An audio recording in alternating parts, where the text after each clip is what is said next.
Hello students, এডুমন্ত্রা YouTube চ্যানেলের আরো একটা ইনফরমেটিভ সেশনে তোমাদেরকে মোস্ট ওয়েলকাম। চলছিল আমাদের Indian geography one liner series. এর আগে 7টা সেশন কিন্তু আমি কমপ্লিট করে ফেলেছি। তাই যারা যারা আজকের ভিডিওটা প্রথম দেখছো তাদের জন্য বলে দিই যে এই ওয়ান লাইনার সিরিজগুলো আমি কিন্তু বানিয়েছি বিভিন্ন গভর্নমেন্ট এক্সাম বা কম্পিটিটিভ এক্সামে আসা যে কোশ্চেনগুলো, যে টপিকের ওপর বেস করে কোশ্চেন হয়ে থাকে সেই টপিকগুলোকে মাথায় রেখে। এবং তাই জন্য বলবো যে আগের যে ভিডিওগুলো সেগুলো যারা এখনো দেখোনি তারা অবশ্যই দেখে নিও। আর আজকের ভিডিওটাতেও অবশ্যই আমার সঙ্গে শেষ অবধি থাকো। প্রচুর ইনফরমেশন তোমাদের সাথে শেয়ার করব, যে ইনফরমেশনগুলো থেকে তোমরা কিন্তু আগামী যে পরীক্ষাগুলোয় বসবে সেগুলোতে প্রচুর কোশ্চেন কিন্তু কমন পাবে। তো চলো আর কথা না বাড়িয়ে আমরা আজকে শুরু করি Indian geography one liner session number 8। আচ্ছা, প্রথম কি বলেছে, দ্য সয়েল অফ সুন্দরবন। তাহলে সুন্দরবন কোথায় আছে তোমরা নিশ্চয়ই জানো, ওয়ার্ল্ডের লার্জেস্ট ডেল্টা, গঙ্গা ব্রহ্মপুত্র মেঘনা ডেল্টার একদম মাউথের কাছে, একদম কোস্ট লাইনের কাছে তৈরি হয়েছে ওয়ার্ল্ডের লার্জেস্ট ম্যানগ্রোভ ফরেস্ট সুন্দরবন। সেই সুন্দরবনের সয়েলের কথা জানতে চাওয়া হয়েছে। তা আমাদের ICAR ইন্ডিয়াতে মূলত ইন্ডিয়ান সয়েলকে 8 ভাগে ভাগ করে। তার মধ্যে একটা গ্রুপ তোমরা দেখতে পাবে যে পিটি অ্যান্ড মার্শি সয়েল। সুন্দরবনের সয়েলটাও ঠিক এরকম। তাহলে এই পিটি সয়েল বা মার্শি সয়েল বলতে কিরম সয়েল হবে না, এমনিতেই তোমরা জানো যে গঙ্গা ডেল্টার ক্ষেত্রে আমাদের যে ফ্রেশ অ্যালুভিয়াল ডিপোজিট হয় বা খাদার সয়েল ডিপোজিট হয়, যেখানে কিন্তু আমরা ক্লে কন্টেন্ট এমনি বেশি পেয়ে থাকি সয়েলের মধ্যে। কারণ অ্যালুভিয়াল সয়েলের দুটো কন্টেন্ট, একটা ক্লে আর একটা স্যান্ড, এই মিলে তৈরি হয় অ্যালুভিয়াল সয়েল। তো আমাদের এদিকে ডেল্টায় বা সুন্দরবনের দিকে যত আমরা যাব আমরা ক্লে কন্টেন্ট অনেক বেশি পাবো। এবং তার সাথে সাথে এই সুন্দরবন রিজিয়নে যেহেতু খুব ভালো জোয়ার ভাটা খেলে, হাই টাইড এবং লো টাইড হয়, সেই জন্য এখানে প্রচুর পরিমাণে সিল্ট ডিপোজিশন আমরা দেখতে পাই, বাংলায় যাকে আমরা পলি বলি। তাই জন্য খুবই সূক্ষ্ম হয়ে থাকে এই জায়গার সয়েলের যে পার্টিকেলগুলো, এবং এই সিল্টের ডিপোজিশনের জন্য এই জায়গাটায় একটা মানে পিওর কাদা বলতে আমরা যেটা বুঝি সেই রকম ধরনের একটা সয়েল কিন্তু আমরা এখানে পাবো। সেই সয়েলটাকে বলা হয় পিটি সয়েল। এই পিটি সয়েলের মধ্যে সল্টের যে পরিমাণ, যেহেতু ওশানে প্রচুর পরিমাণ সল্ট আমরা পাই সিতে, তো সেগুলোই এসে এই কোস্টাল রিজিয়নে জমা হয়। আমরা সব থেকে বেশি পটাশিয়াম সল্টকে দেখতে পাই। পটাশিয়াম সল্ট এই পিটি সয়েলের মধ্যে বেশি থাকে বলে এই সয়েলের কালারটা মূলত গ্রে হলেও কোথাও কোথাও একটু ব্লুইশ কালারের কিন্তু দেখা যায়। এবং এই যে সল্টের অ্যাকুমুলেশনটা, যেহেতু এখানে রিজিয়নটা এমনই যে কখনো জলের তলায় চাপা পড়ে যায় হাই টাইডে, আবার কখনো সেই ল্যান্ডগুলো জেগে ওঠে কোস্টাল রিজিয়নে, তাই জন্য এই জায়গায় আমরা দেখতে পাবো যে সল্টের যে অ্যাকুমুলেশন সয়েলের মধ্যে সেটা সব জায়গায় ইকুয়াল প্রপোর্শনে হয় না। অর্থাৎ ডিফারেন্সিয়াল অ্যাকুমুলেশন অফ সল্ট আমরা কিন্তু পিটি সয়েলের মধ্যে দেখতে পাই। তো সেই জন্য এই যে প্রসেসটা ডিফারেন্সিয়াল অ্যাকুমুলেশন অফ সল্ট, সেইটার জন্য কিন্তু আমরা এটাকে গ্লেইং প্রসেস বলে থাকি। এই গ্লেইং প্রসেসটাও কিন্তু এই পিটি সয়েলের সাথেই রিলেটেড, এটাও তোমরা অবশ্যই মাথায় রেখো। ঠিক আছে, বেশ। তাহলে এর সাথে সাথে পিটি সয়েলের সাথে সাথে আমি আরেকটা কথা বললাম যে পিটি অ্যান্ড মার্শি সয়েল। তাহলে মার্শি কথাটার মানে কি না, সেই রেসপেক্টে দুটো কথা আসে, একটা হচ্ছে মার্শ আর একটা হচ্ছে সোয়াম্প। মার্শ বলতে বোঝায় যে জায়গায় জলাভূমি রয়েছে বা লো ল্যান্ড রয়েছে, যে জায়গার ন্যাচারাল ড্রেনেজ ভালো নয়, অর্থাৎ অল্প বৃষ্টি হলে বা জল জমলে সেটা অনেক দিন সেখানে জমে থাকে। এই ধরনের রিজিয়নে যদি শুধুমাত্র ঘাস জাতীয় উদ্ভিদ জন্মায় আর কি, বড় গাছপালা না থাকে, শুধু ঘাস, তাহলে সেটাকে আমরা বলি মার্শ। যেরকম একটা এক্সাম্পল হচ্ছে পাঞ্জাবে যে হারিকে ওয়েটল্যান্ড রয়েছে, সেটা এক ধরনের মার্শ। আর সোয়াম্প বলতে আমরা কি বুঝবো, সোয়াম্প মানে এই একই ধরনের লো ল্যান্ড বা ওয়াটার লগিং রিজিয়ন যেখানে ন্যাচারাল ড্রেনেজ বাজে, বাট সেখানে শুধু ঘাস পাওয়া যায় না, সেখানে কিন্তু বড় বড় গাছপালাও দেখতে পাবো আমরা। তাহলে এক কথায় আমরা বলতে পারি যে সোয়াম্প মানে হচ্ছে সেখানে বড় গাছপালাও থাকবে, এবং মার্শ মানে সেখানে শুধু আমরা ঘাস জাতীয় জিনিস পাবো। তাহলে আমাদের সুন্দরবনে কিন্তু বড় গাছপালা পাওয়া যায়, কারণ ম্যানগ্রোভ স্পেসিস সেখানে আমরা যেগুলো পাই। তাই সুন্দরবন হচ্ছে এক্সাম্পল অফ সোয়াম্প। সেরকম হিমালয়ান তেরাই রিজিয়নও আমরা বলতে পারি এক্সাম্পল অফ সোয়াম্প রিজিয়ন। আচ্ছা, নেক্সট দেখো এরপরে কি বলছে যে West Bengal gets most of its rainfall. তাহলে ওয়েস্ট বেঙ্গল যে রেনফল বা ইন্ডিয়ার যে ওভারঅল রেনফল, সে দুটো একই টাইপের। সেটা আমরা জানি যে ম্যাক্সিমাম রেনফল ইন্ডিয়া যেমন সাউথ ওয়েস্ট মনসুন থেকে পেয়ে থাকে, ওয়েস্ট বেঙ্গলও তাই। তাহলে আমাকে বলেছে যে কোন ব্রাঞ্চ থেকে পায়। তাহলে আমাদের যে সাউথ ওয়েস্ট মনসুন ব্রাঞ্চ, সেটা আমাদের ইন্ডিয়ার সাউদার্ন সাইডে ইন্ডিয়ান ওশান থেকে আমরা দেখব যে শ্রীলঙ্কার দিকে বা কন্যাকুমারীর আগে এটা দুটো ব্রাঞ্চে ভেঙে যায়। একটা বে অফ বেঙ্গল দিয়ে ফ্লো করে ইন্ডিয়ার ভেতরে এন্টার করে, আর একটা অ্যারাবিয়ান সি এর উপর দিয়ে ফ্লো করে ইন্ডিয়াতে এন্টার করে। তো যেহেতু ওয়েস্ট বেঙ্গল আমাদের ইস্ট কোস্টে রয়েছে, ইস্টার্ন সাইডে রয়েছে, তো স্বাভাবিকভাবেই ওয়েস্ট বেঙ্গল এই সাউথ ওয়েস্ট মনসুনের বে অফ বেঙ্গল ব্রাঞ্চ থেকেই কিন্তু রেনফল পাবে। আচ্ছা, নেক্সট বলেছে the most superior industrial coal of West Bengal. তাহলে ওয়েস্ট বেঙ্গলে যে কোলটা পাওয়া যায় সেটা অ্যাকচুয়ালি আমাদের ছোটনাগপুর প্ল্যাটু রিজিয়নে যে কোল ডিপোজিট রয়েছে তার সাথে একই কোল, ঠিক আছে। তা সেটা কি কোল না গন্ডোয়ানা কোল। এই গন্ডোয়ানা কোল আমরা এটাকে বলে থাকি, এই গন্ডোয়ানা গন্ড নামটা ইন্ডিয়ার একটা এনশিয়েন্ট ট্রাইব, তাদের নাম ধরে এসছে, এবং মধ্যপ্রদেশ ছত্তিশগড় এই রিজিয়নে আমরা এই গন্ডের পপুলেশন সব থেকে বেশি দেখতে পাই। তো এই যে ছোটনাগপুর প্ল্যাটু রিজিয়নটা এটা ঝাড়খণ্ড স্টেটকে বেস করে থাকলেও তার আশেপাশে যে স্টেটগুলো মানে উড়িষ্যা, ছত্তিশগড়, ওয়েস্ট বেঙ্গল এই রিজিয়নেও আমরা কিন্তু এই গন্ডোয়ানা কোল ডিপোজিট পাবো। তাহলে ওয়েস্ট বেঙ্গলেই আমাদের ইন্ডিয়ার প্রথম কোল মাইন তৈরি হয়েছিল, সেটা হচ্ছে রানীগঞ্জ। সেই রানীগঞ্জ এখনো কিন্তু অপারেশনাল। তো সেই রানীগঞ্জ কোল মাইন বা আমরা দুর্গাপুর, রানীগঞ্জ, আসানসোল এই রিজিয়নটায় যদি দেখি, দামোদর রিভারের দুপারে আমরা ওয়েস্ট বেঙ্গলে কোল ডিপোজিটটা পেয়ে থাকি। তো এই যে গন্ডোয়ানা কোল আমরা যদি কোলের গ্রেড অনুযায়ী ভাগ করি তাহলে আমরা জানি যে সব থেকে ভালো হচ্ছে অ্যান্থ্রাসাইট কোল, যেটার মধ্যে কার্বন কন্টেন্ট সব থেকে বেশি থাকে। সেই অ্যান্থ্রাসাইট কোল আমাদের ইন্ডিয়াতে খুবই কম পাওয়া যায়, জম্মু কাশ্মীর রিজিয়নে অল্প আমরা অ্যান্থ্রাসাইট কোল ডিপোজিট পাই। নেক্সট যেটা সেকেন্ড গ্রেড সেটাই হচ্ছে বিটুমিনাস কোল, এবং আমাদের ইন্ডিয়ার 98% কোল ডিপোজিট এই ছোটনাগপুর প্ল্যাটু রিজিয়নেই রয়েছে, এবং সেটাই গন্ডোয়ানা কোল, এবং সেই পুরো কোলটাই কিন্তু বিটুমিনাস টাইপের বা সেকেন্ড গ্রেডের কোল। থার্ড গ্রেডের কোল যদি বলি তাহলে আমরা লিগনাইট কোলের কথা বলি। সেই লিগনাইট কোলও ইন্ডিয়াতে একটা জায়গাতেই পাওয়া যায়, সেটাও খুব ইম্পর্টেন্ট, সেটা হচ্ছে তামিলনাড়ুর নেইভেলি। এই জায়গাতে আমরা লিগনাইট কোল ডিপোজিট পাই। তাহলে ছোটনাগপুর প্ল্যাটু বলুক, ঝাড়খণ্ড বলুক, Damodar river basin, Mahanadi river basin বলুক, বা ওয়েস্ট বেঙ্গলের কথাই বলুক, সব কোলটাই গন্ডোয়ানা কোল এবং বিটুমিনাস টাইপের কোল। তোমরা এখানে ছবিতে দেখতে পাচ্ছ যে এই যে Damodar river valley, Mahanadi river valley, Son river valley এবং গোদাবরী রিভার ভ্যালি ছোটনাগপুর প্ল্যাটুর মধ্যে, এই রিভার ভ্যালিগুলোতে আমরা এই গন্ডোয়ানা বা বিটুমিনাস টাইপের কোল ডিপোজিটটা পেয়ে থাকি। আচ্ছা, তারপরে বলেছে যে West Bengal has international boundary, কোন কোন ডাইরেকশনে কোন কোন দিকে ওয়েস্ট বেঙ্গলের ইন্টারন্যাশনাল বাউন্ডারি রয়েছে। তাহলে একটা তো তোমাদের কাছে খুবই ক্লিয়ার যে বাংলাদেশ রয়েছে, ওয়েস্ট বেঙ্গলের ইস্টার্ন সাইডে বাংলাদেশ, এবং বাংলাদেশের সাথেই আমাদের লংগেস্ট ইন্টারন্যাশনাল বাউন্ডারি রয়েছে। শুধু ওয়েস্ট বেঙ্গল না, ইন্ডিয়ার পার্সপেক্টিভ থেকেও লংগেস্ট ইন্টারন্যাশনাল বাউন্ডারি ইন্ডিয়ার কোন দেশের সাথে রয়েছে না বাংলাদেশ, মোর দেন 4096 কিলোমিটার সামথিং। আচ্ছা, বাকি আর কে কে রয়েছে না ওয়েস্ট বেঙ্গলের সাথে আমরা ইন্টারন্যাশনাল কান্ট্রি হিসেবে ভুটানকে পাবো এবং নেপালকে পাবো। তো কোন ডাইরেকশনে এটা তোমরা অনেকেই গুলিয়ে দিয়ে আসো, ঠিক আছে। ভুটানকে কিন্তু আমরা বলি ওয়েস্ট বেঙ্গলের নর্থে রয়েছে। ওয়েস্ট বেঙ্গলের নর্থে আমরা সিকিম এবং ভুটান দুটোকেই পাই। সিকিম আমাদের নেবারিং স্টেট, ভুটান আমাদের নেবারিং কান্ট্রি। আর নেপালকে কিন্তু আমরা নর্থ বলি না, আমরা বলি যে ওয়েস্ট বেঙ্গলের নর্থ ওয়েস্টে আছে, ঠিক আছে। এই জায়গাটা ভালো করে খেয়াল করবে, যে ম্যাপ দেখলেই তোমাদের কাছে অবশ্য ক্লিয়ার হয়ে যাওয়ার কথা যে ওয়েস্ট বেঙ্গলের নর্থ ওয়েস্টার্ন সাইডে আমরা নেপালকে পাবো, নর্থে আমরা ভুটানকে পাবো ইন্টারন্যাশনাল কান্ট্রি বললে, আর ইস্টে বাংলাদেশ। আচ্ছা, যদি স্টেটগুলোর কথা বলা হয় নেবারিং স্টেট, তাহলে অবশ্যই আমরা ওয়েস্টে বলবো বিহার আর ঝাড়খণ্ডকে পাই। বিহার আর ঝাড়খণ্ডকে আমরা ওয়েস্টে পাই। বাংলাদেশ তো ম্যাক্সিমাম ইস্টটাকে নিয়েই নিয়েছে, বাকি ইস্টার্ন সাইডে বললে আসামের কথা আসে, অনেক সময় ওটাকে নর্থ ইস্টও বলা হয়ে থাকে। ওয়েস্ট বেঙ্গলের নর্থ ইস্টার্ন সাইডে আসামের সাথে বাউন্ডারি রয়েছে। আর বাকি আসে উড়িষ্যা, উড়িষ্যাকে আমরা সাউথ ওয়েস্টার্ন সাইডে বাউন্ডারি বলবো ওয়েস্ট বেঙ্গলের সাথে। আচ্ছা, নেক্সট চলো, বলছে যে the most power generating state 2024-এ দাঁড়িয়ে আমি যদি বলি যে ইন্ডিয়ার কোন স্টেটটা সব থেকে বেশি পাওয়ার জেনারেট করে, এখানে খেয়াল করবে আমি পার্টিকুলার কোনো একটার কথা কিন্তু বলছি না, যে হাইড্রো পাওয়ার বা সোলার পাওয়ার সেরকম নয়, ওভারঅল সব থেকে বেশি পাওয়ার জেনারেশন করে এই মুহূর্তে 2024-এ 1 নম্বরে রয়েছে গুজরাট এবং সেকেন্ড রয়েছে মহারাষ্ট্র। এর আগের বছরও মহারাষ্ট্র কিন্তু টপে ছিল, কিন্তু গুজরাট তাকে টপকে চলে গেছে। তাই কারেন্ট একদম প্রেজেন্টলি বললে 2024-এ গুজরাট কিন্তু the most power generating state of India, সেকেন্ডে আসে মহারাষ্ট্র। চলো নেক্সট, এরপরে কি আছে দেখেন।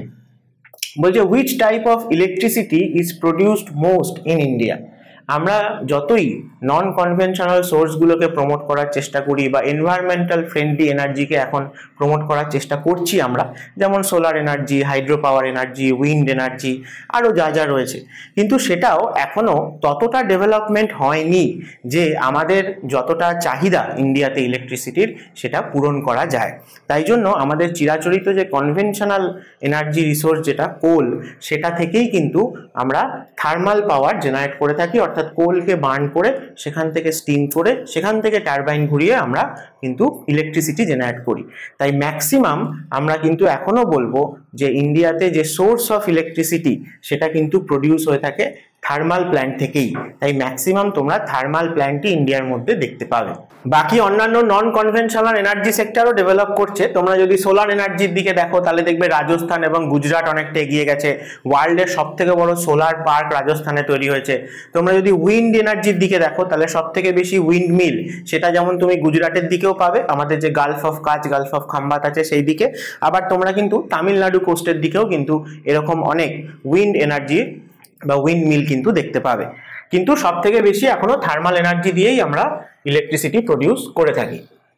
আচ্ছা, নেক্সট বলেছে যে সিলিকন ভ্যালি অফ ইন্ডিয়া।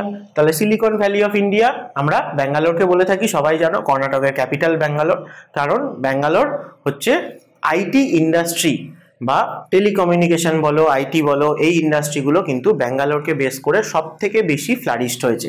তারপরেও তোমরা যদি বলো যে হ্যাঁ আইটি সেক্টর কলকাতা, ওয়েস্ট বেঙ্গলেও ডেভেলপ করেছে, যাকে আমরা সল্ট লেক বা নিউ টাউন বলে থাকি, অথবা তোমরা যদি দেখো যে পুনে, হায়দ্রাবাদ, এই যে সিটিগুলো এগুলো পরে ডেভেলপ হয়েছে, কিন্তু আইটি ইন্ডাস্ট্রি সব থেকে বড় ইন্ডিয়াতে আমরা ব্যাঙ্গালোরকে বেস করেই দেখতে পাই।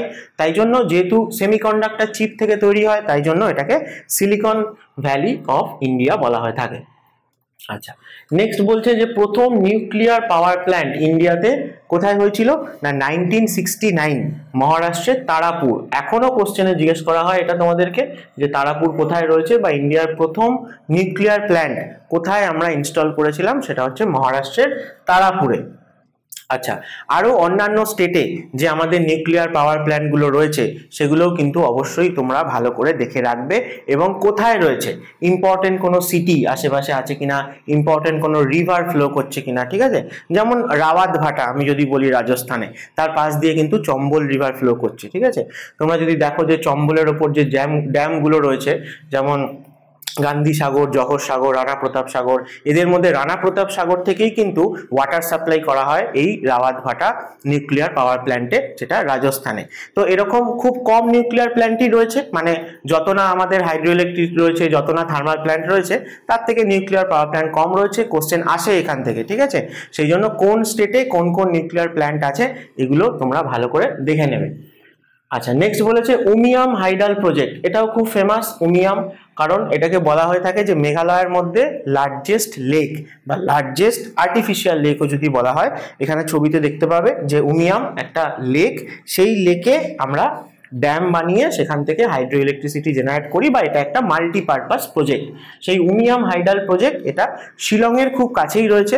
শিলং মেঘালয়ের ক্যাপিটাল তোমরা জানো, এবং গারো, খাসি, জয়ন্তিয়া, মেঘালয় বললেই এই তিনটে পাহাড়ের নাম মাথায় আসে আশা করি সবার। শিলং হচ্ছে খাসি হিলসের হাইয়েস্ট পিক, তাই এই খাসি হিলসেই তোমরা কিন্তু চেরাপুঞ্জি বা মৌসিনরামকেও খুঁজে পাবে। সে কিন্তু খাসি হিলসের লিওয়ার্ড সাইডে রয়েছে, বা উইন্ডওয়ার্ড সাইডে রয়েছে। আর অপোজিটে যদি দেখো তাহলে আমরা শিলংকে পেয়ে থাকি, যে কিন্তু লিওয়ার্ড সাইডে রয়েছে। তো এই শিলং মেঘালয়ের মধ্যেও হাইয়েস্ট পিক এবং খাসি হিলসেরও হাইয়েস্ট পিক। সেই খাসি হিলসেই কিন্তু আমরা এই উমিয়াম ড্যাম বা উমিয়াম লেকটাকে পেয়ে থাকি। আচ্ছা, তারপর বলেছে যে which state are irrigated by the Rihand dam project. এই রিহান্দ ড্যাম প্রজেক্টটা রিহান্দ রিভারের ওপর রয়েছে, এবং এই মুহূর্তে প্রেজেন্টলি ইন্ডিয়ার মধ্যে লার্জেস্ট ওয়াটার রিজার্ভার বা লার্জেস্ট আর্টিফিশিয়াল লেক বললে আমরা এই রিহান্দ ড্যামের রিজার্ভারের কথা বলে থাকি, যেটার আরেকটা নাম রয়েছে গোবিন্দ বল্লভ প্যান্থ সাগর। ঠিক আছে, তো রিহান্দ ড্যাম বা রিহান্দ মাল্টিপারপাস প্রজেক্ট এটা রয়েছে কিন্তু উত্তরপ্রদেশে। ঠিক আছে, এবং সেই জন্যই উত্তরপ্রদেশ এবং বিহার কিন্তু এই রিহান্দ ড্যাম থেকে যে ইরিগেশন ফেসিলিটি সেটা কিন্তু সুবিধা পেয়ে থাকে। নেক্সট ওয়ান লাইনারে যাওয়ার আগে তোমাদেরকে মনে করিয়ে দিই যে 2023-এর WBCS মেন্স কিন্তু সবেমাত্র হয়ে গেল। 2024-এর জন্য নতুন ব্যাচ কিন্তু এডুমন্ত্রায় শুরু হয়ে গেছে। তো তোমরা যারা যারা 2024-এ অ্যাপিয়ার করছো WBCS-এ তারা কিন্তু অবশ্যই যদি জয়েন করতে চাও এডুমন্ত্রে তাহলে খুব শিগগিরই আমাদের সাথে কন্ট্যাক্ট করো, কারণ একদম প্রথম থেকে স্টার্ট করলেই তবে কিন্তু তোমরা খুব ভালোভাবে সিলেবাসটা কমপ্লিট করতে পারবে উইদিন টাইম। এবং আমরা এডুমন্ত্রায় প্রথম থেকেই মেন্সকে টার্গেট করে পড়াই, যেখানে কনসেপচুয়াল পড়াশোনা হয় সেই কনসেপ্টটা কিন্তু তোমার পক্ষে বোঝা দরকার। তাছাড়া প্রচুর কিন্তু মক টেস্ট এখানে হয়ে থাকে এবং ইন্ডিভিজুয়ালি সমস্ত সাবজেক্টের টিচাররা আলাদা আলাদা করে তোমাদেরকে ক্লাস নেবেন এবং সেই ক্লাসগুলো কিন্তু রেকর্ডও করা হয়, পরেও কিন্তু তোমরা চাইলে সেগুলো দেখতে পাবে। তো এই সমস্ত সুবিধাগুলো তোমরা এখানে পেয়ে যাচ্ছ। যদি আরও কিছু তোমাদের কোয়ারি থাকে তাহলে অবশ্যই তোমরা এই নাম্বারে কল করে কন্ট্যাক্ট করতে পারো। এবং সামনে তোমাদের মিসলেনিয়াস এক্সাম আসতে চলেছে, তাই তোমরা সবাই নিশ্চয়ই ভালো করে প্রিপারেশন নিয়েছো। কতটা তোমরা ঠিক প্রিপেয়ার মিসলেনিয়াসের জন্য সেটা যাচাই করে নেওয়ার জন্য কিন্তু আমরা 10টা মক রেখেছি এডুমন্ত্রার তরফ থেকে। তোমরা মাত্র 299-এ এই মকগুলো নিয়ে কিন্তু নিজেদের প্রিপারেশন কেমন হয়েছে সেটা টেস্ট করে একবার দেখে নিতে পারো। এই একই নাম্বারে কন্ট্যাক্ট করো যদি আরও ইনফরমেশন তোমরা এর সম্পর্কে জানতে চাও। চলো আমরা নেক্সট ওয়ান লাইনারে ফিরি। বলেছে যে ফার্স্ট নিউক্লিয়ার রিঅ্যাক্টর, এর আগে কিন্তু ফার্স্ট নিউক্লিয়ার প্ল্যান্টের কথা বলেছিলাম, এখানে বলছে ফার্স্ট নিউক্লিয়ার রিঅ্যাক্টর কবে হয়েছিল না, এটা আমরা ইনস্টল করেছিলাম ভাবা অ্যাটমিক রিসার্চ সেন্টারে 1956-এ।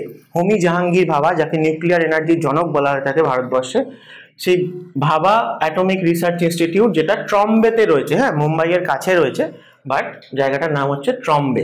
সেখানে ইন্ডিয়ার প্রথম নিউক্লিয়ার রিঅ্যাক্টর অপসরা এটা ইনস্টল করা হয়েছিল। বেশ, তারপর বলছে যে main centre for manufacture of penicillin. Penicillin আমরা জানি যে একটা ইম্পর্টেন্ট ড্রাগ, যেটা আমাদের ব্যাকটেরিয়া ঘটিত বিভিন্ন ডিজিজ থেকে উপশম পেতে আমরা ইউজ করে থাকি। এবং সেই পেনিসিলিন তৈরির সব থেকে বড় ফ্যাক্টরি কে তৈরি করে না, হিন্দুস্তান অ্যান্টিবায়োটিক লিমিটেড। এবং তার ফ্যাক্টরি কোথায় রয়েছে না, পুনের কাছে পিম্পরি বলে একটা জায়গায় ইন্ডিয়ার largest penicillin manufacturer main centre কিন্তু সেই জায়গায় রয়েছে। পিম্পরি নামটা মনে রেখো, পুনের কাছে, ঠিক আছে। আচ্ছা, নেক্সট আরেকটা ইম্পর্টেন্ট, সেটা হচ্ছে যে পাইপলাইন। আমাদের যদি নেটওয়ার্ক দেখো ইন্ডিয়ার, তাহলে আমাদের কিন্তু এরকম অনেক পাইপলাইন আরও ইনস্টল হচ্ছে নতুন নতুন। একটা হচ্ছে ন্যাচারাল গ্যাসকে ট্রান্সপোর্ট করার জন্য, আর একটা হচ্ছে পেট্রোলিয়াম বা ক্রুড অয়েল বা সেটাকে রিফাইন করার পরে সেগুলোকে ট্রান্সপোর্ট করার জন্য। আমাদের ইস্টার্ন ইন্ডিয়াতেও যেমন আমরা দেখবো যে আসামকে বেস করে বা বিহারের বারাউনিকে বেস করে এরকম অনেক পাইপলাইন আমরা তৈরি করেছি। তেমনি আরেকটা ইম্পর্টেন্ট বা সব থেকে মোস্ট ইম্পর্টেন্ট পাইপলাইন যদি দেখি ইন্ডিয়ার ন্যাচারাল গ্যাসকে ট্রান্সপোর্ট করার জন্য, তাহলে তাকে বলা হয় HVJ পাইপলাইন। এর পুরো কথা কি না, 3টে জায়গা, সেটা হচ্ছে গুজরাটের হাজিরা, মধ্যপ্রদেশের বিজয়পুর হয়ে আপ টু উত্তরপ্রদেশের জগদীশপুর হয়ে ফাইনালি হরিয়ানা অবধি। এই পাইপলাইনটা কিন্তু আমরা বিল্ড করছি এবং অনেকটাই কমপ্লিট হয়ে গেছে। বাকিটা কমপ্লিট হয়ে গেলে আমরা কিন্তু খুব ইজিলি ন্যাচারাল গ্যাসকে ট্রান্সপোর্ট করতে পারবো। তো এই HVJ বা হাজিরা বিজয়পুর জগদীশপুর এই পাইপলাইন, এটা জিজ্ঞেস করা হয় তোমাদের কোশ্চেনে যে কোথায় কোথায় রয়েছে জায়গাগুলো, সেটাও জিজ্ঞেস করতে পারে, বা আমরা কি ট্রান্সপোর্ট করি এর মাধ্যমে সেটাও কিন্তু কোশ্চেন হয়ে থাকে, ঠিক আছে। বেশ, চলো এরপরে দেখি। বলছে যে where is Mazagaon ship building industry located. Generally আমরা দেখবো আমাদের যে মেজর পোর্টগুলো সেগুলোকে বেস করে কিন্তু যেরকম তোমরা অয়েল রিফাইনারিও প্রচুর দেখতে পাবে, সেরকম তোমরা শিপ বিল্ডিং ইন্ডাস্ট্রিও দেখতে পাবে। তো ম্যাক্সিমাম কেসে দেখা যায় যে পোর্ট তার নামেই শিপ বিল্ডিং ইন্ডাস্ট্রি হয়। যেরকম আমি যদি বলি যে কোচি, তাহলে কোচি শিপইয়ার্ড লিমিটেড, ঠিক আছে। এরকম মারমাগাঁও ম্যাঙ্গালোর শিপইয়ার্ড লিমিটেড এরকম রয়েছে। একমাত্র এক্সেপশন 3টের কেসে আসে, তার মধ্যে একটা হচ্ছে এই মাজাগাঁও শিপ বিল্ডিং, যেটা কোথায় রয়েছে না মুম্বাই পোর্টকে বেস করে রয়েছে। এবং এর সম্পর্কে আরেকটা ইম্পর্টেন্ট জিনিস তোমাদের জেনে রাখা উচিত যে এই Mazagaon ship building industry actually কি টাইপের শিপ তৈরি করে। আমাদের ইন্ডিয়ান নেভির যত ডেস্ট্রয়ার টাইপের শিপ আছে, ডেস্ট্রয়ার ভেহিকেল, সেইগুলো কিন্তু এই মাজাগাঁও ডকে এইখানে কিন্তু তৈরি করা হয়।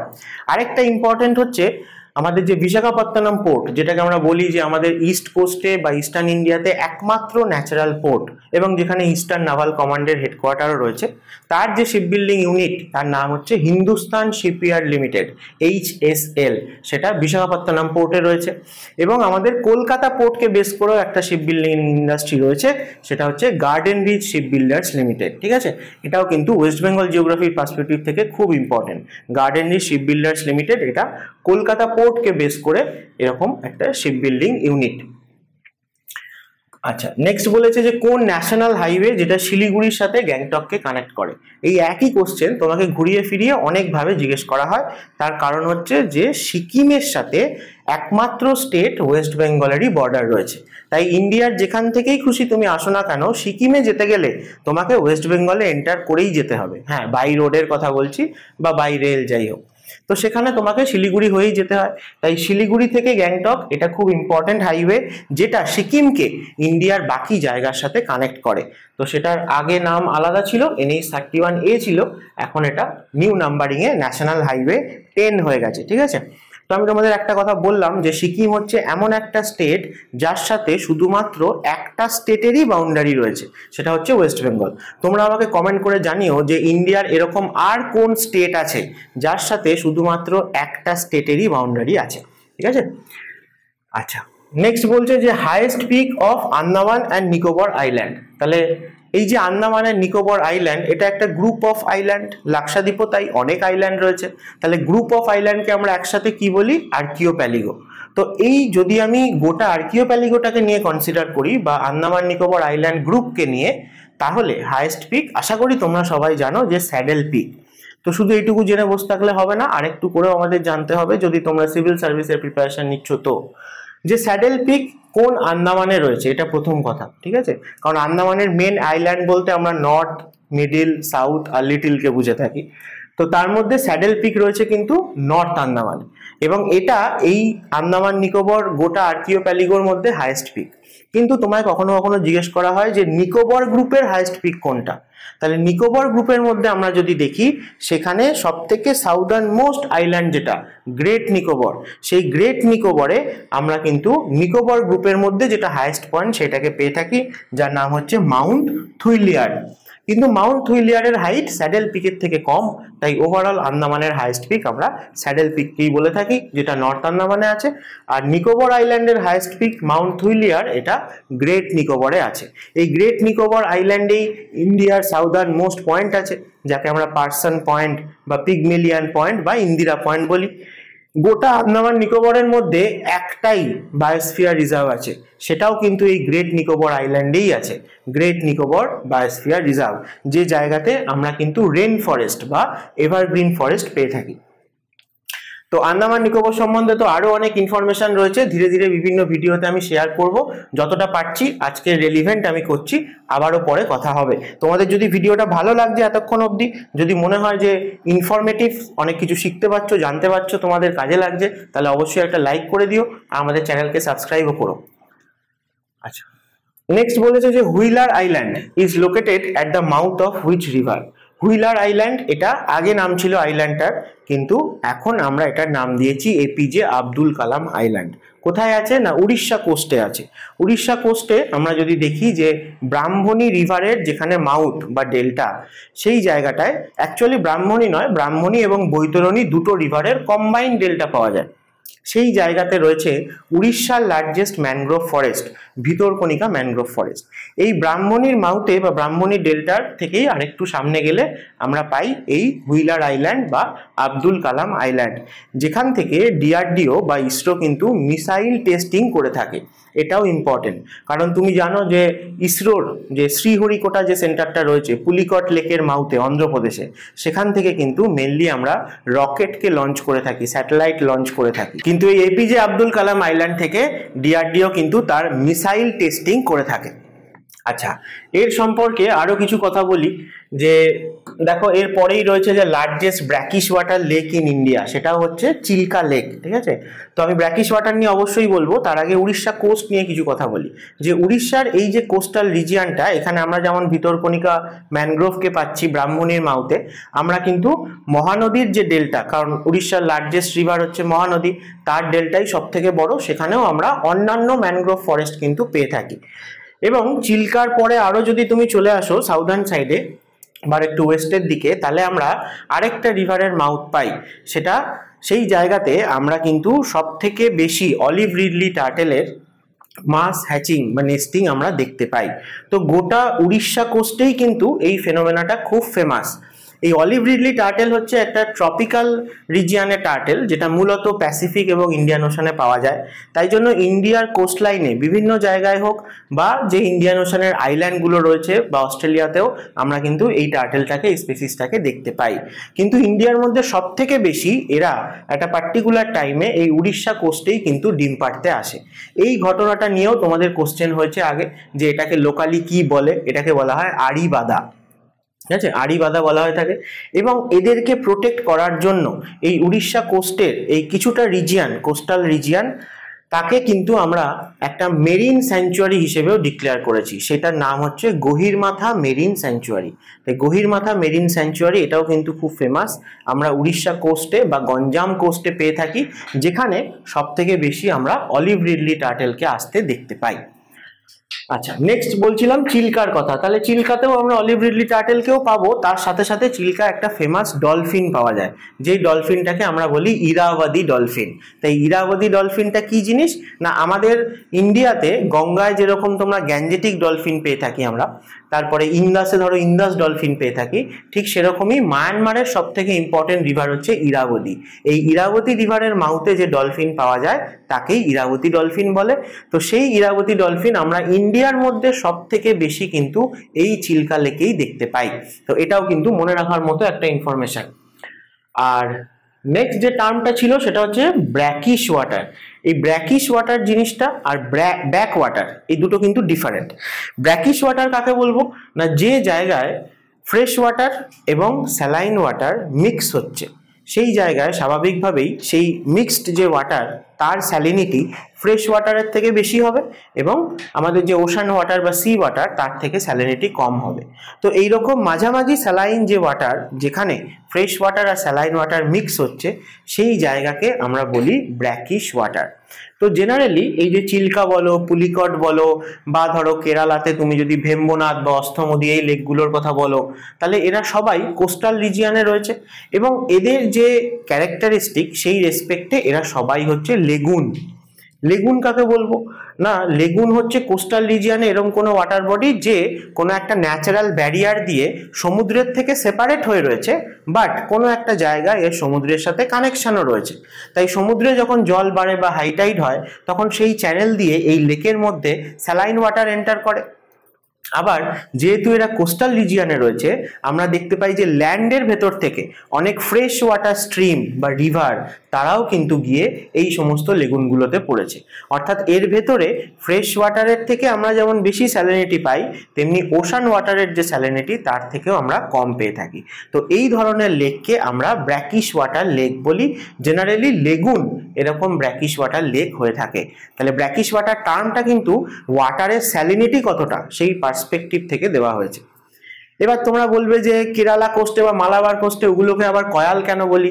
কয়াল কিন্তু ওখানকার লোকাল নেম, এবং এই কয়াল নামটার পেছনে আরেকটা হিস্ট্রি রয়েছে, সেটা হচ্ছে যে ব্যাক ওয়াটার। ব্যাক ওয়াটার একটা ডিফারেন্ট ফেনোমেনা, যেটা শুধুমাত্র ইন্ডিয়াতে মালাবার কোস্ট বা কেরালা কোস্টেই দেখা যায়, কারণ সেখানে কোস্টাল রিজিয়নে অনেকটা লো ল্যান্ড আমরা কিন্তু পেয়ে থাকি। কিন্তু ভেম্বনাথ, অস্তমদি এরা সবাই, চিল্কা, পুলিকট এরা সবাই যেমন লেগুন, এরা সবাই তেমনি ব্র্যাকিশ ওয়াটার লেকও বটে। কিন্তু ব্যাক ওয়াটার লেক শুধুমাত্র কেরালা কোস্টের যে লেকগুলো সেইগুলো, তাদেরকে আমরা ওই জায়গায় লোকালি কয়াল নামেও ডেকে থাকি। ঠিক আছে, তো আশা করি তোমাদের কাছে ক্লিয়ার করতে পেরেছি। এখানে আরেকটা ইনফরমেশন দিয়ে রাখি, এই যে রিভারটা দেখছো এটা হচ্ছে মহানদী রিভার, এবং মহানদী রিভারের এত বড় ডেল্টা, তারপরে রয়েছে আরেকটু ওয়েস্টে গেলে আমরা চিল্কাকে পাবো।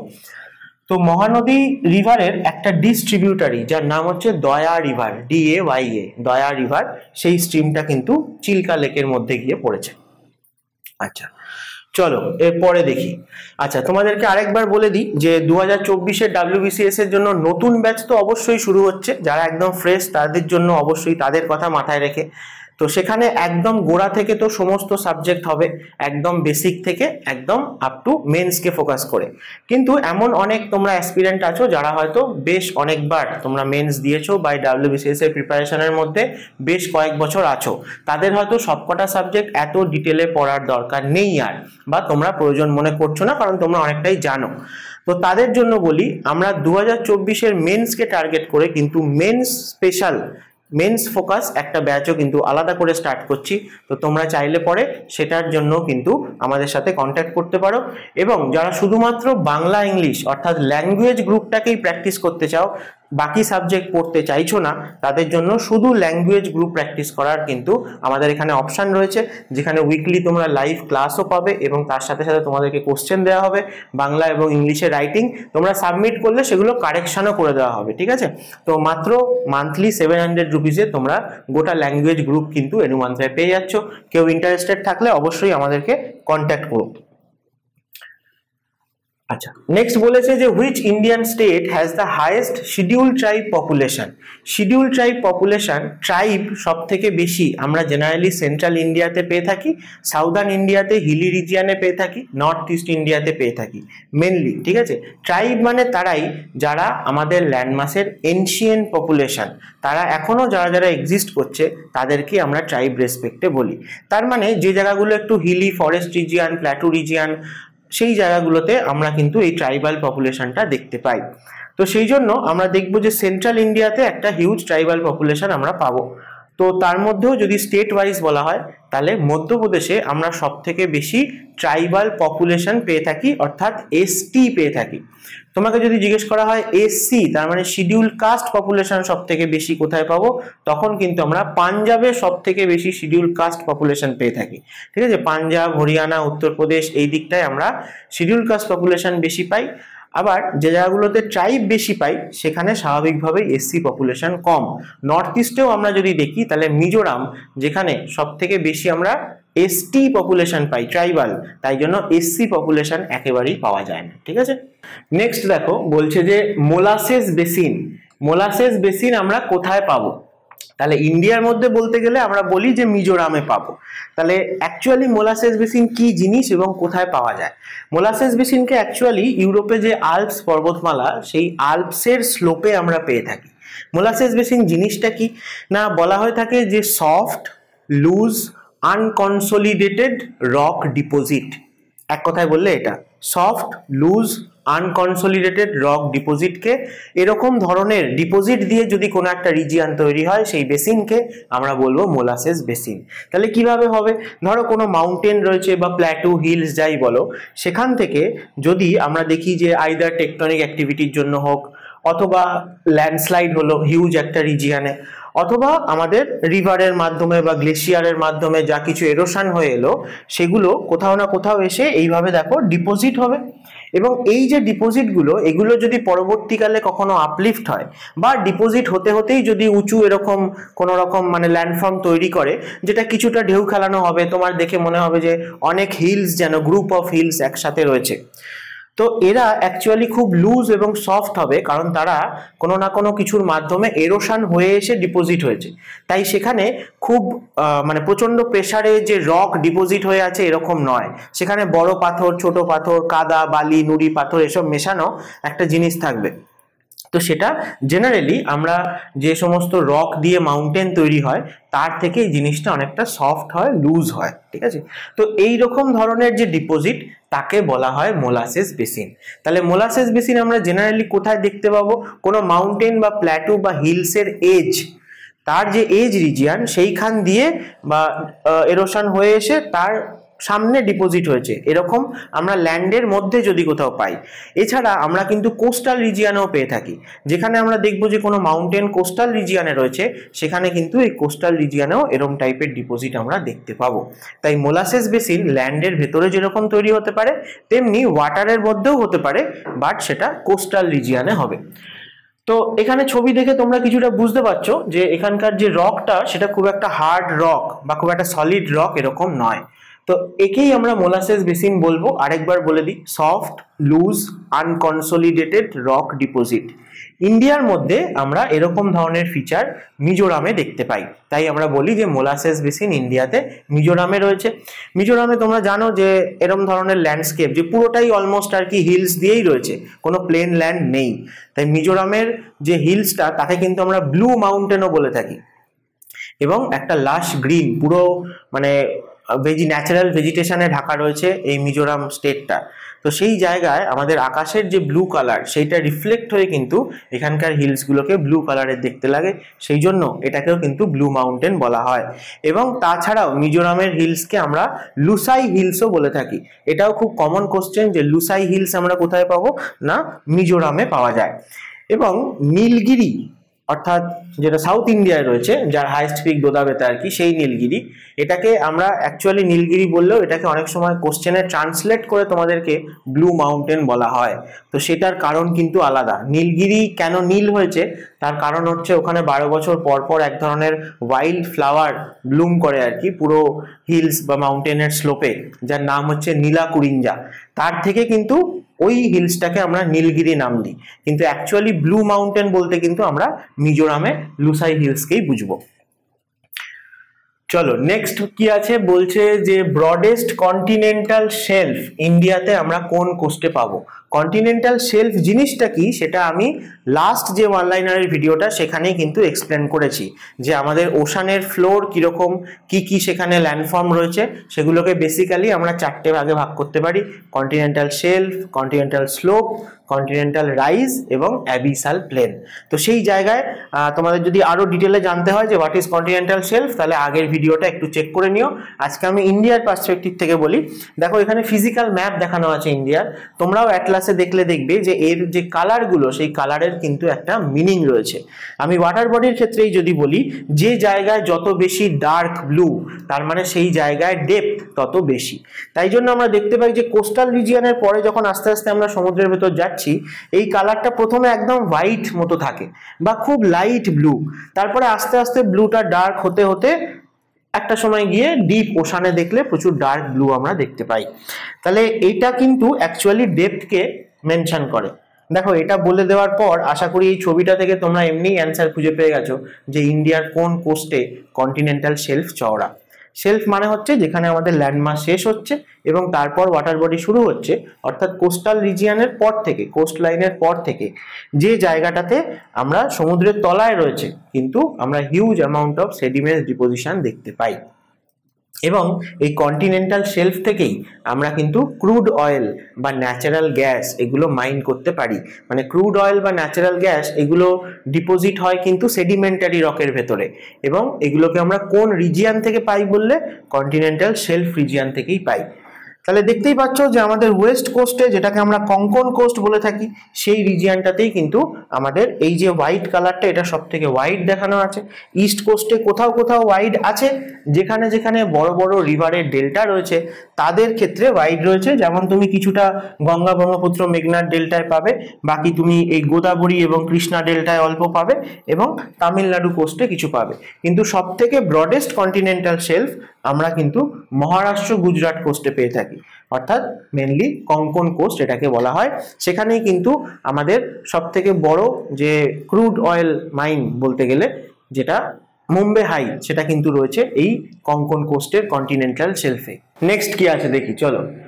বলছে যে রে, কাল্লার, কারি, থুর এগুলো অ্যাকচুয়ালি বলতে আমরা কি বুঝি। তাই এগুলো হচ্ছে অ্যাকচুয়ালি ইন্ডিয়াতে বিভিন্ন জায়গায় বিভিন্ন কারণে সয়েল যে অ্যালকালাইন থেকে ধীরে ধীরে স্যালাইন হয়ে যাচ্ছে, এই বিভিন্ন জায়গায় এরকম স্যালাইন বা অ্যালকালাইন সয়েলের লোকাল নেম হচ্ছে এইগুলো। তাহলে আলটিমেটলি যদি বলি যে স্যালাইন বা অ্যালকালাইন সয়েলের কথা, তাহলে তোমরা খেয়াল করলে দেখবে যে ইন্ডিয়াতে বিভিন্ন জায়গায় পাওয়া যায়। এত বড় কোস্ট লাইন রয়েছে, তো কোস্টাল রিজিয়নের সয়েল তো সাধারণত স্যালাইনই হয়। তুমি গুজরাট বলো আর সুন্দরবন বলো বা তুমি কেরালা কোস্ট বলো, তাহলে সেই জায়গায় সয়েল স্যালাইন কেন? কারণ সেখানে সি ওয়াটারের কন্ট্যাক্টে রয়েছে সয়েলটা, সেই জন্য আস্তে আস্তে স্যালাইন হয়ে গেছে। কিন্তু আমরা যদি ল্যান্ডের ইন্টিরিয়ারে দেখি, যেমন আমরা দেখব যে উত্তরাখণ্ডে বা বিহারে এরকম কিছু তাল রিজিয়ান রয়েছে। তাল বলতে আমরা এরকম লো ল্যান্ড রিজিয়ানকে বুঝি। তো সেই জায়গাতে ন্যাচারাল ড্রেনেজ বাজে হওয়ার জন্য জল সবসময় জমে থাকে এবং সেই জন্য এত বেশি এভাপোরেশন হয় এবং ওয়াটারটাই এভাপোরেট করে, তাই না? সল্টগুলো আস্তে আস্তে বাড়তে থাকে সয়েলের মধ্যে। তো সেই জন্য আস্তে আস্তে সল্টের কনসেন্ট্রেশন বেড়ে যায় এবং সয়েল অ্যালকালাইন থেকে স্যালাইন হয়ে যায়। এক কথায় বলতে গেলে সয়েলটার ডিগ্রেডেশন হয়ে যায়, তার ফার্টিলিটি অনেক কমে যায়, এগ্রিকালচারকে আর ভালোভাবে সাপোর্ট করতে পারে না। এরকমই বিভিন্ন কারণ, যেমন উত্তরপ্রদেশে সব থেকে এফেক্টিভ যে কারণটা সেটা হচ্ছে যে এত বেশি এখানে মানে স্ট্রিম রয়েছে, এত ক্যানেল রয়েছে, এত ওয়াটার অ্যাভেলেবিলিটি রয়েছে, কারণ পেরিনিয়াল রিভার রয়েছে প্রচুর হিমালয় থেকে যেগুলো আসছে। তো তাদের যে ওয়াটার, এবং তার সাথে সাথে এটা প্লেন রিজিয়ন হওয়াতে এখানে গ্রাউন্ড ওয়াটার লেভেলও খুব হাই, ওপরের দিকে রয়েছে।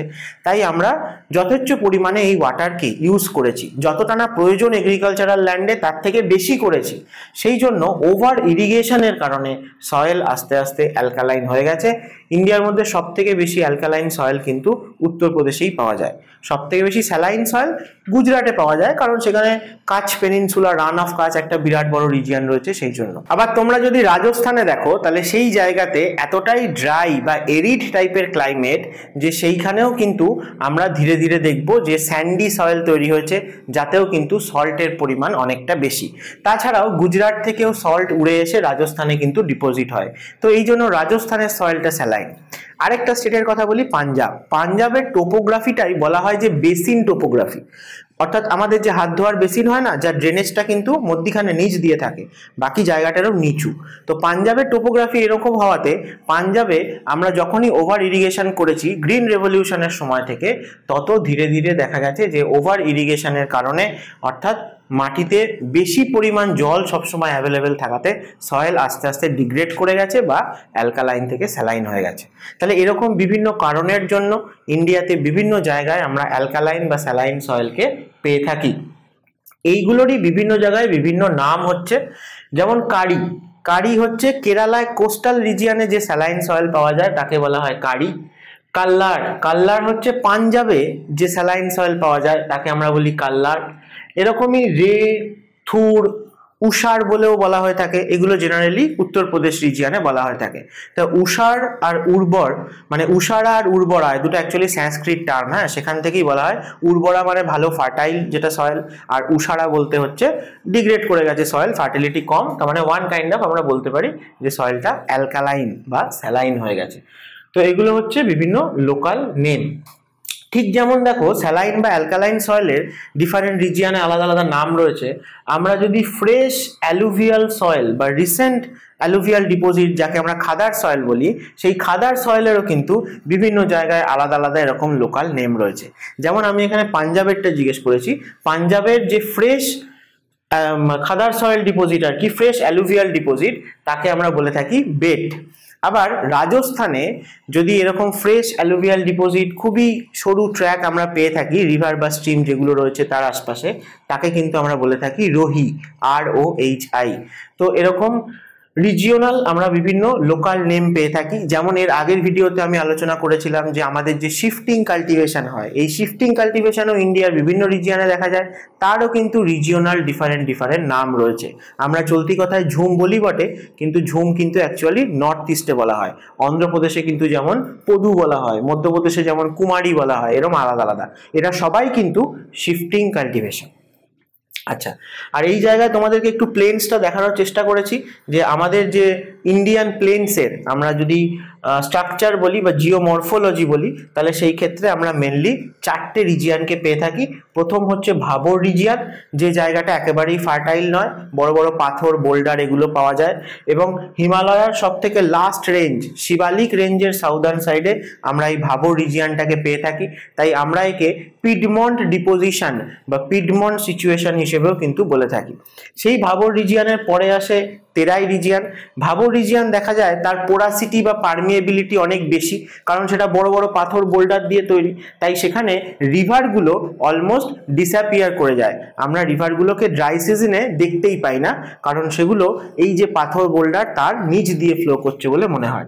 সেটাই এর পরের রিজিয়ান তেরাই রিজিয়ানে এসে চেঞ্জ হয়ে যায়, কারণ তেরাই একটু আগেই বলছিলাম যে low land region, Himalayan Terai region একটা সোয়াম্পি রিজিয়ান, অর্থাৎ ভিজে স্যাঁতস্যাঁতে low land, water logging, drainage বাজে, এই জায়গাটাতে আমরা প্রচুর ফ্লাড হতেও দেখতে পাই প্রতিবার মনসুন সিজনে হেভি রেনফলের জন্য।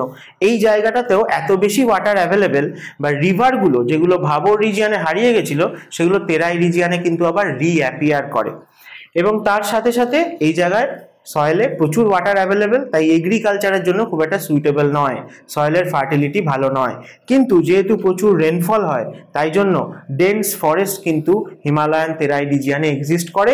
ওয়েস্টার্ন হিমালয়াতে কম রেনফল হয় বলে কম ফরেস্ট, ইস্টার্ন হিমালয়ান তেরাই রিজিয়ানে কিন্তু ডেন্স ফরেস্ট পাওয়া যায়, ময়েস্ট ডেসিডুয়াস থেকে শুরু করে এভারগ্রিন বা রেন ফরেস্ট স্পেসিসও পাওয়া যায়। কিন্তু এগ্রিকালচারের জন্য কোনোটাই ভালো নয়, না ভাবর না তেরাই। এরপরে আসে বাকি দুটো, ভাঙ্গার এবং খাদার। ভাঙ্গার মানে হচ্ছে ওল্ড অ্যালুভিয়াল, মানে যেখানে আগে অ্যালুভিয়াল ডিপোজিট হয়েছে বা হতো, এখন প্রেজেন্টলি আর ফ্লাড হলে সেখানে কোনো রকম ডিপোজিট হয় না, তাকে আমরা বলি ওল্ডার অ্যালুভিয়াল বা ভাঙ্গার রিজিয়ান। এবং খাদার মানে হচ্ছে ফ্রেশ অ্যালুভিয়াল সয়েল যেখানে তৈরি হচ্ছে এবং সেই জায়গায় রিসেন্ট ফ্লাড ডিপোজিট হয়ে থাকে, অর্থাৎ অ্যালুভিয়াল সয়েলের সাথে সাথে সিল্ট বা পলি এটা কিন্তু অ্যাড হয় যে সয়েলের ফার্টিলিটিকে আরও ইনক্রিজ করে। তাই এদের মধ্যে সবথেকে ফার্টাইল হচ্ছে খাদার, তারপরে আসে ভাঙ্গার। আমরা যদি গঙ্গা রিভার সিস্টেমের ক্ষেত্রে বলি তাহলে আমরা কিন্তু এই ভাঙ্গার সয়েলটা উত্তরপ্রদেশে বা বিহারের কিছুটা পেয়ে থাকি, এবং বিহারের পর থেকে ওয়েস্ট বেঙ্গলে আমরা যদি দেখি গঙ্গা রিভারের রেসপেক্টে আমরা খাদার সয়েলকে পেয়ে থাকি। এবং এখান থেকে তোমাকে এই ভাঙ্গার সয়েলের ভেতর থেকে আরেকটা কথাও জিজ্ঞেস করা হয়, সেটা হচ্ছে কাঙ্কার, কাঁকড়, অর্থাৎ এই কাঙ্কার সয়েল বলতে আমরা কি বুঝি বা কোথায় পেয়ে থাকি। এই কাঙ্কার হচ্ছে যে এই যে আমাদের ওল্ডার অ্যালুভিয়াল বা ভাঙ্গার সয়েল, সেই জায়গায় আমরা কখনো মাটি খুঁড়তে খুঁড়তে তার মধ্যে থেকে ক্যালসিয়াম রকের বা ক্যালসিয়ামের পাথরের বা লাইমস্টোনের এরকম চাই পাই, যেগুলো দিয়ে আমরা চুনকামের কাজ করি বাড়িতে, ঠিক আছে। তো এই যে চুনাপাথর বা লাইমস্টোনগুলো বা ক্যালসিয়াম রকের ডিপোজিট, এগুলো অ্যাকচুয়ালি হিমালয়াতে রয়েছে, কারণ হিমালয়া সেডিমেন্টারি রক দিয়ে তৈরি। সেখান থেকেই এইগুলো রিভারের মাধ্যমে এরোশন হয়ে এসে এই অ্যালুভিয়াল সয়েল যেখানে তৈরি করেছে রিভারগুলো ডিপোজিট করে সেই জায়গায় কোথাও কোথাও পাওয়া যায়। যেখানে যেখানে বেশি পাওয়া যায় এরকম ক্যালসিয়ামের রক, সেই জায়গাগুলোকে আমরা কাঙ্কার সয়েল হিসেবেও কিন্তু বলে থাকি। চলো নেক্সট এরপরে কি আছে দেখে নিই। বলছে highest peak in Deccan trap region. এই দুটোকে আমি একসাথেই নিয়েছি, ইচ্ছে করে তোমাদেরকে একটু ঘুরিয়ে বলেছি যাতে তোমাদের আইডিয়াটা ক্লিয়ার হয় যে ডেকান ট্র্যাপ রিজিয়ানের হাইয়েস্ট পিক কি এবং সাউদার্ন সহ্যাদ্রি এর হাইয়েস্ট পিক কি। তাহলে ওয়েস্টার্ন ঘাটের কথা হচ্ছে, তাই তো। তাহলে ওয়েস্টার্ন ঘাটকে যদি আমরা দেখি তাহলে গুজরাট থেকে শুরু করে আপ টু কিন্তু কেরালা অবধি রয়েছে। এই জায়গায় আমরা আবার বলি যে নীলগিরি হচ্ছে এমন একটা রিজিয়ান যেখানে ওয়েস্টার্ন ঘাট আর ইস্টার্ন ঘাট মিট করেছে। কিন্তু নীলগিরির পরে আরো যদি আমরা সাউথে আসি তাহলেও আমরা দেখবো যে আন্নামালাই, কার্ডামম এই রেঞ্জগুলো রয়েছে। তাহলে এই রেঞ্জগুলোকে আমরা কিন্তু ওয়েস্টার্ন ঘাটের এক্সটেনশন হিসেবে ধরে নিই। তাই জন্য ওয়েস্টার্ন ঘাট কিন্তু গুজরাট থেকে শুরু করে একদম কেরালা শেষ অবধিই রয়েছে, মাঝে নীলগিরিতে ইস্টার্ন ঘাট এসে শুধু মিট করেছে, ঠিক আছে, ব্যাপারটা এরকম। এবারে ওভারঅল ওয়েস্টার্ন ঘাটের হাইস্ট পিক যদি তোমায় জিজ্ঞেস করা হয় তাহলে অ্যান্সার হয় আনাইমালাই রেঞ্জের আনাইমুদি। এই আনাইমালাই রেঞ্জটা কিন্তু নীলগিরির সাউথে রয়েছে, বাট এটাকে আমরা ওয়েস্টার্ন ঘাট রেঞ্জেরই কন্টিনিউয়েশন বলে কনসিডার করি। তাই জন্য ওয়েস্টার্ন ঘাটের হাইস্ট পিক আমরা আনাইমুদি বলি। এই আনাইমুদি পিকটা কিন্তু কেরালায় রয়েছে, আন্নামালাই রেঞ্জটা কিন্তু কেরালা এবং তামিলনাড়ুর বর্ডার রিজিয়নে রয়েছে। আচ্ছা, এর যদি আমি নীলগিরি অবধি কনসিডার করি ওয়েস্টার্ন ঘাটকে, তাহলে আমরা মূলত দুটো স্টেটে ম্যাক্সিমাম এই ওয়েস্টার্ন ঘাটকে পেয়ে থাকি। একটা হচ্ছে মহারাষ্ট্র আর একটা হচ্ছে কর্ণাটক। এদের মাঝে ছোট্ট স্টেট গোয়া, গোয়া থেকেই ওয়েস্টার্ন ঘাটকে ডিভাইড করা হয়। বলা হয় যে নর্দার্ন পার্টটা যেটা মহারাষ্ট্রে রয়েছে সেটা নর্দার্ন সহ্যাদ্রি, আর যেটা কর্ণাটকে রয়েছে সেটা হচ্ছে সাউদার্ন সহ্যাদ্রি। তো এই যে নর্দার্ন সহ্যাদ্রি, এটা মহারাষ্ট্রের ওয়েস্টার্ন পার্টে আমরা যে পাই, সেই জায়গাটা পুরোটাই ব্যাসাল্ট রক দিয়ে তৈরি, এবং সেই রিজিয়নটাকেই আমরা ডেকান ট্র্যাপ বলে থাকি। তাই মহারাষ্ট্রে যেটা ওয়েস্টার্ন ঘাট অর্থাৎ নর্দার্ন সহ্যাদ্রি, সেটা পুরোটাই কিন্তু ব্যাসাল্ট রক দিয়ে তৈরি, বা ডেকান ট্র্যাপ রিজিয়ন বলতে এটাকেই বোঝানো হয়। তাই জন্য মহারাষ্ট্রের হাইস্ট পিক, নর্দার্ন সহ্যাদ্রির হাইস্ট পিক, অথবা যদি তোমাকে বলে যে ডেকান ট্র্যাপ রিজিয়নের হাইস্ট পিক কি, সেটা হবে কলসুবাই। এই কলসুবাই হচ্ছে মহারাষ্ট্রের মধ্যে ওয়েস্টার্ন ঘাট বা ডেকান ট্র্যাপের হাইস্ট পিক। যদি সাউদার্ন পোর্শনে চলে আসি তাহলে কর্ণাটকের পার্টকে আমরা সাউদার্ন সহ্যাদ্রি বলে থাকি, অথবা তোমরা হয়তো শুনেছো যে কর্ণাটকের যে প্ল্যাটু রিজিয়নটা, এটাকে ধারওয়াড় প্ল্যাটু আমরা বলে থাকি, রাইট? তাহলে এই ধারওয়াড় রিজিয়নে ওয়েস্টার্ন ঘাটের হাইস্ট পিক কি, বা সাউদার্ন সহ্যাদ্রির হাইস্ট পিক কি, বা কর্ণাটকের হাইস্ট পিক কি, সবকটাতেই একই অ্যান্সার হবে, সেটা হচ্ছে কুদ্রেমুখ। ঠিক আছে, কুদ্রেমুখ হচ্ছে কর্ণাটকের হাইস্ট পিক বা সাউদার্ন সহ্যাদ্রির হাইস্ট পিক। এছাড়া কর্ণাটকে আরো অনেক ফেমাস পিক রয়েছে, যেমন ধরো ব্রহ্মগিরি। ঠিক আছে, ব্রহ্মগিরি যেখান থেকে আমাদের কাবেরী রিভার অরিজিনেট হয়েছে, বা ধরো পুষ্পগিরি। ঠিক আছে, অথবা বাবা বুদান হিলস বলেও কর্ণাটকে একটা ফেমাস হিলস রয়েছে, তার হাইস্ট পিক কি না মুলানগিরি। আমি যা বলছি এগুলো কিন্তু সব আগে পরীক্ষায় এসছে এবং আগামী দিনেও কিন্তু আসবে। তো তোমরা ভালো করে জিনিসগুলো খেয়াল করো যে কোন রেঞ্জের হাইস্ট পিক কি। তার থেকেও ইম্পর্টেন্ট হচ্ছে যে তোমাকে কোশ্চেনে কি জানতে চাওয়া হচ্ছে এবং চারটে গিভেন অপশন কি আছে, আমায় কিন্তু ওই চারটে অপশনের মধ্যে যেটা মোস্ট অ্যাপ্রোপ্রিয়েট সেটা অ্যান্সার হওয়া উচিত। ঠিক আছে, ওই কোশ্চেন অনুযায়ী। কিন্তু যখন তোমরা পড়ছো বা জিনিসটা সম্পর্কে ডিটেলে জানছো, তখন কিন্তু ক্লিয়ার আইডিয়াটা তৈরি করে নিও। এবং ডেকান ট্র্যাপের ক্ষেত্রে তোমরা তো জানোই যে লেয়ারে লেয়ারে আমাদের ব্যাসাল্টিক রক ডিপোজিট হয়েছে, তার স্ট্রাকচারটা এরকম। আর যদি তোমরা সাউদার্ন সাইডে চলে আসো কর্ণাটকের দিকে, তাহলে কিন্তু ওয়েস্টার্ন ঘাটের যে স্ট্রাকচারটা, যে নেচারটা, সেটা চেঞ্জ হয়ে যায়। তাই ওয়েস্টার্ন ঘাটে কিন্তু এমন একটা মাউন্টেন রেঞ্জ ইন্ডিয়াতে, যার নর্দার্ন পোর্শনটা আলাদা রক দিয়ে তৈরি, সাউদার্ন পোর্শনটা আলাদা রক দিয়ে তৈরি। ঠিক আছে, তো এই ওয়েস্টার্ন ঘাট নিয়ে আর যে যে জায়গাগুলো বললাম, এই রিজিয়ন থেকে প্রচুর কোশ্চেন হয়, যেমন প্রচুর পাস ওয়েস্টার্ন ঘাটে। ঠিক আছে, পালঘাট গ্যাপ কার কার মধ্যে রয়েছে, পালাক্কাদ, এই কোশ্চেনগুলো আমি দেখবে যে আগের কোনো না কোনো ভিডিওতে নিশ্চয়ই আলোচনা করেছি, আর যদি এখনো না করে থাকি আগামী কোনো না কোনো সেশনে নিশ্চয়ই করব। যেমন প্রচুর হিল স্টেশনও আছে, নীলগিরিতে হিল স্টেশন, উটি আছে, তারপরে তোমাকে বলা হয় যে কোদাই কানাল, এটা কোথায় রয়েছে, এটা পালনি হিলস বলে একটা ছোট্ট হিলস রয়েছে আন্নামালাই থেকে এক্সটেনশন, যেখানে আমরা কোদাই কানালকে পাই। এবং যেটা আমাদের ওভারঅল পেনিনসুলার হাইস্ট পিক, বা হিমালয়কে বাদ দিয়ে যদি ইন্ডিয়াকে কনসিডার করি, তাহলে ইন্ডিয়ার হাইস্ট পিক কোনটা বললে আনাইমুদি হয়। এই আনাইমুদি আবার আমাদের পেনিনসুলার মধ্যেও অবভিয়াসলি হাইস্ট পিক, যেটা আমাদের সাউদার্ন সাইডে রয়েছে। যদি তোমার বলা হয় যে peninsular highest elevation, highest point আমরা কোন দিকে দেখতে পাই, ইস্ট ওয়েস্ট নর্থ সাউথ, তাহলে তখন কিন্তু অ্যান্সার হবে সাউথ। কোশ্চেন বুঝে আমাদের অ্যান্সার করতে হবে। তোমাকে যদি বলা হয় যে পেনিনসুলার স্লোপ কোন দিকে আছে, তাহলে কিন্তু অন্য কথা, পেনিনসুলার গোটা স্লোপ বে অফ বেঙ্গলের দিকে আছে, অর্থাৎ ইস্ট বা সাউথ ইস্টার্ন সাইডে আছে। ঠিক আছে, তো এই পেনিনসুলার হাইস্ট পিক আনাইমুদি, তার উপরে যে হিল স্টেশনটা রয়েছে তার নাম কি সেটা আমাকে কমেন্ট করে নিচে জানিও। আর আজকের ভিডিওটা এখানেই শেষ করছি। ভালো লাগলে লাইক করো, আমাদের চ্যানেলকে সাবস্ক্রাইব করো, এবং বাকি যারা সিরিয়াস অ্যাসপিরেন্ট রয়েছে, তোমাদের বন্ধু বান্ধব রয়েছে, তাদের সাথে আমাদের চ্যানেলের এই ভিডিওগুলো অবশ্যই শেয়ার করো, যাতে তারাও উপকৃত হয়। চলো আর কথা বাড়াচ্ছি না, দেখা হবে আবার নেক্সট কোনো একটা সেশনে।